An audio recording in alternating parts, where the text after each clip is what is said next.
नमस्कार साथियों, आप सभी का एसबीवी मानकेसर यूट्यूब चैनल के डेली हिस्ट्री डोज में आपका हार्दिक स्वागत और अभिनंदन। आज हम पढ़ेंगे 2 मार्च का आज ही के दिन का इतिहास कि 2 मार्च को इतिहास में कौन-कौन सी घटित घटनाएं हुई और इसमें सबसे महत्वपूर्ण हम देखेंगे आज जो 2 मार्च को सरोजिनी नायडू की पुण्यतिथि है और सरोजिनी नायडू की इस पुण्यतिथि पर उनको सत-सत नमन। और सरोजिनी नायडू के बारे में पढ़ेंगे, किस प्रकार उनका क्या-क्या योगदान रहा इतिहास में, उनके बारे में पढ़ेंगे। और देखें, पहला बिंदु हम यही रखते हैं, सरोजिनी नायडू। तो ये आज 2 मार्च का इतिहास है ना, 2 मार्च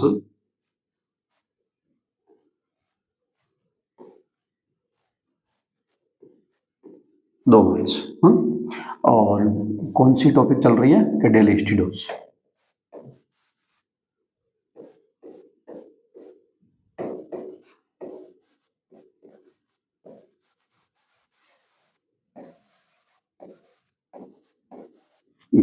ठीक है, तो डेली हिस्ट्री डोज में हम देखें इसमें जो 2 मार्च का इतिहास और मैंने बताया है पहला बिंदु क्या है, सरोजिनी नायडू की पुण्यतिथि। सरोजिनी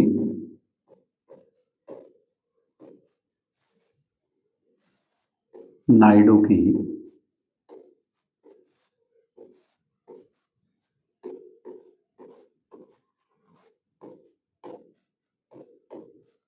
पुण्यतिथि। इनका निधन कब हुआ और हम यहां तक कि देखेंगे इतिहास में इनका क्या क्या योगदान रहा। ये तो सरोजिनी नायडू का पहले तो यही देख लेते हैं कि इनका जो जन्म कब हुआ है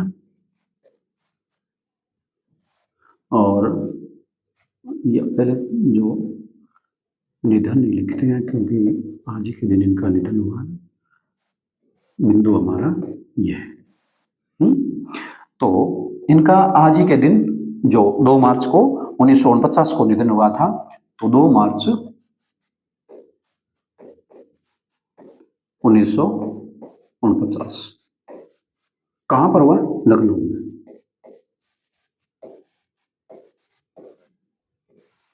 ये ठीक है, और अब लिखते हैं हम जन्म के बारे में, जन्म, जन्म स्थान, उसके बारे में लिखते हैं। तो ये जन्म,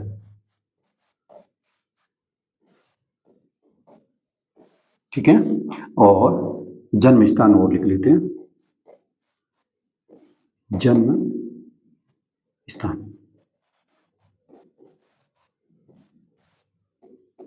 ये ठीक है, तो इनका जन्म 13 फरवरी 1879 को हुआ था। कब हुआ था? 13 फरवरी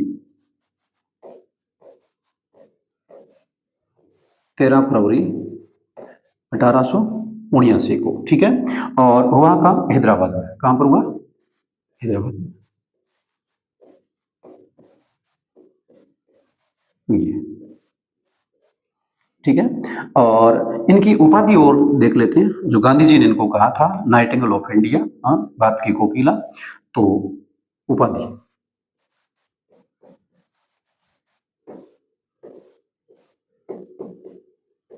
ये ठीक है। तो गांधी जी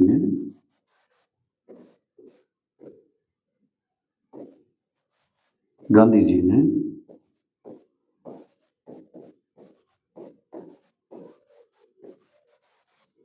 सरोजिनी नायडू को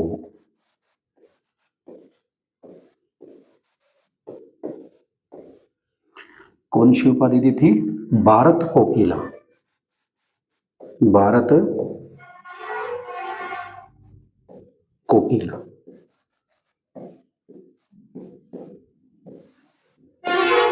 ये भारत कोकिला के अंदर यदि इसको जो इंग्लिश में लिखे तो इसको क्या कहते हैं? Nightingale of India. Nightingale of India.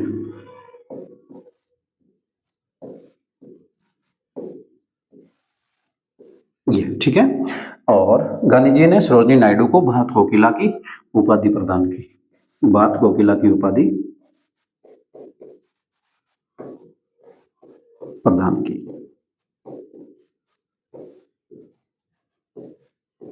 हो गया। अब देखें जो सरोजिनी नायडू का जो किस प्रकार का योगदान है, तो योगदान में पहला बिंदु यही लेते हैं कि ये भारत की प्रथम महिला कांग्रेस अध्यक्ष है। केवल भारत की प्रथम महिला कांग्रेस अध्यक्ष ही नहीं, भारत की प्रथम महिला राज्यपाल भी है। तो पढ़ते हैं हम उनके बारे में। तो हमारा जो अ, बिंदु रहता है सरोजिनी नायडू की उपलब्धियां। सरोजिनी नायडू की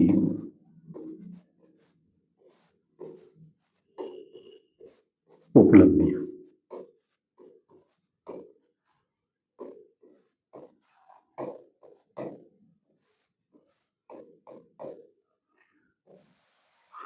उपलब्धियों में पहला बिंदु है,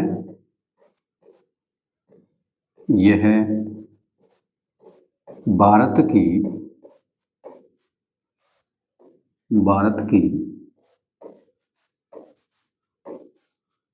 प्रथम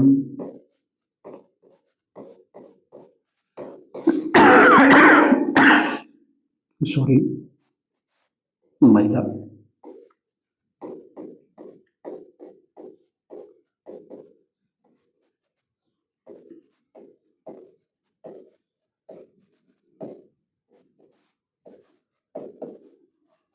कांग्रेस अध्यक्ष बनी। ठीक है, कब बनी तो थोड़ा बिन कर लेते हैं। तो ये कांग्रेस की प्रथम जो महिला कांग्रेस अध्यक्ष है, ये कब बनी तो देखिए 1925 में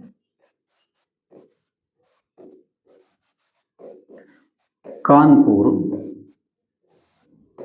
कांग्रेस अधिवेशन में, कानपुर कांग्रेस अधिवेशन में।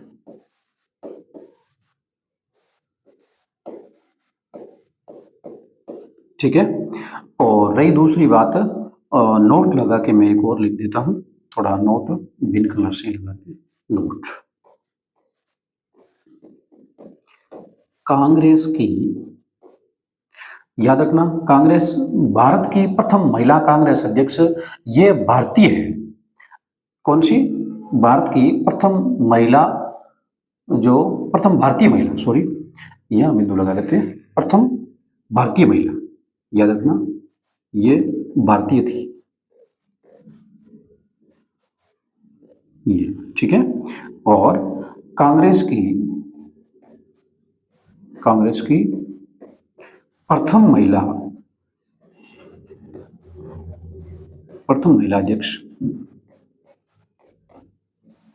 अध्यक्ष,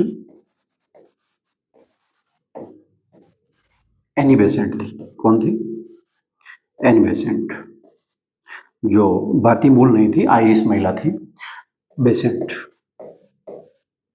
यानी भारत की यह थी, जो एनी बेसेंट नहीं होकर सरोजिनी नायडू थी, जबकि ये 1917 में जो एनी बेसेंट जो कांग्रेस के अध्यक्ष को पद को प्राप्त कर चुकी थी। तो कांग्रेस की प्रथम महिला अध्यक्ष एनी बेसेंट। और यह कब बनी? यह बनी, याद रखना, 1917 में। और यह 1925 में बनी है, लेकिन यह भारत की प्रथम महिला, भारतीय महिला कांग्रेस अध्यक्ष है। ठीक है, और नेक्स्ट इसके बाद में आगे बिंदु लेते हैं हम।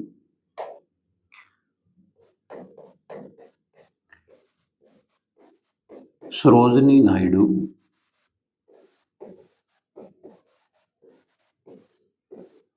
भारत की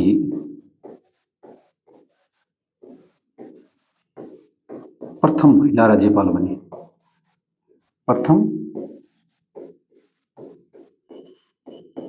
महिला राज्यपाल बनी। कहाँ की बनी? उत्तर प्रदेश की महिला राज्यपाल बनी। तो ये उस समय कहाँ की जो राज्यपाल थी?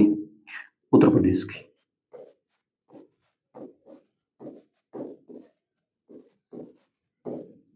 ये याद रखना। और नेक्स्ट हम देखें तो और इनका जो इतिहास में क्या योगदान रहा है, तो नेक्स्ट बिंदु में हम लेते हैं नंबर 3।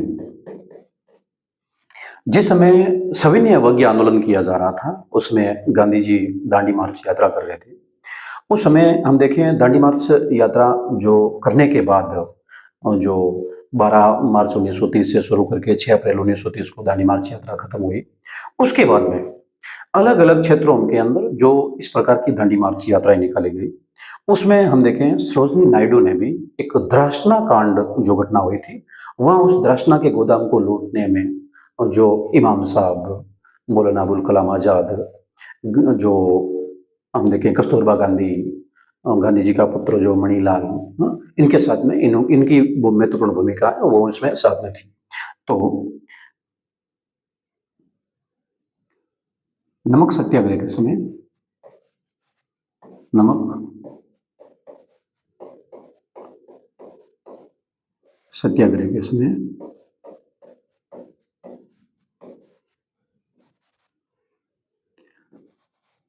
द्रासना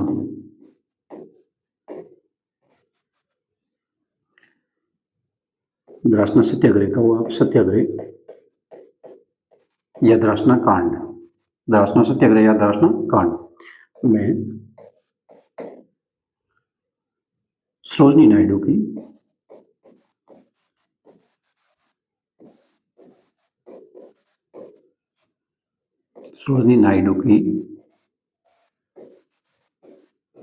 भूमिका रही।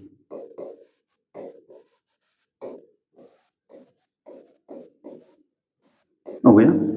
और इसके बाद में और आगे बिंदु लेते हैं। नमक सत्याग्रह के अंदर सरोजिनी नायडू की जो भूमिका हो गई, और इसमें और आगे देखें तो इनकी प्रमुख जो रचनाएं आती है, कौन कौन सी रचनाएं हैं वो देख लेते हैं। और एक बात और है कि जिस समय 1930 में नमक सत्याग्रह किया गया, फिर गांधी जी के जो इरविन से समझौता होता है, गांधी जी को इरविन ने बताया कि आप इस नमक सत्याग्रह या मान लो ये जो सविनय अवज्ञा इसको बंद करो और आप जो लंदन गोलमेज सम्मेलन में चलो। तो गांधी जी जिसमें इरविन समझौते के बाद में जो लंदन गए थे द्वितीय गोलमेज सम्मेलन में, उसमें ये सरोजिनी नायडू साथ में थी। तो सरोजिनी नायडू ने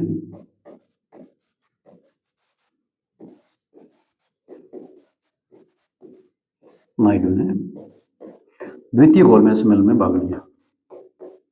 द्वितीय गोलमेज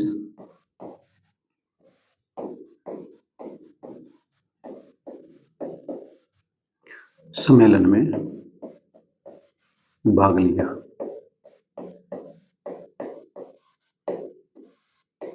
हो गया। और इनकी प्रमुख रचनाएं देख लेते हैं।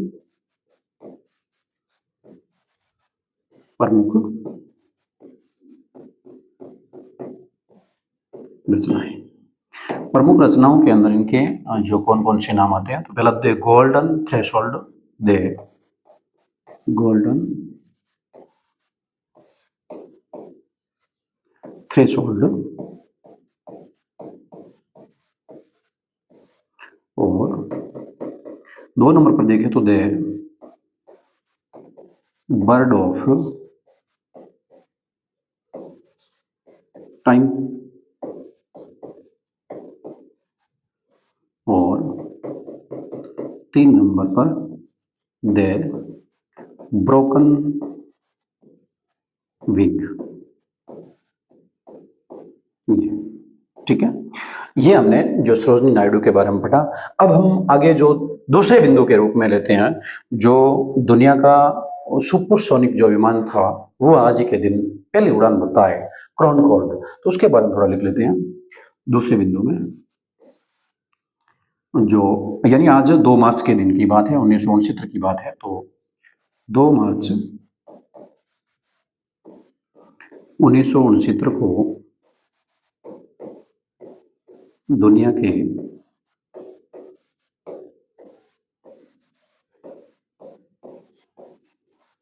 सुपरसोनिक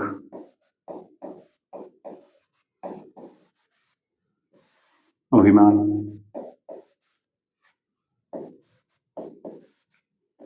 नाम क्या था? कॉनकॉर्ड। क्या नाम था? कॉनकॉर्ड। ये ठीक है।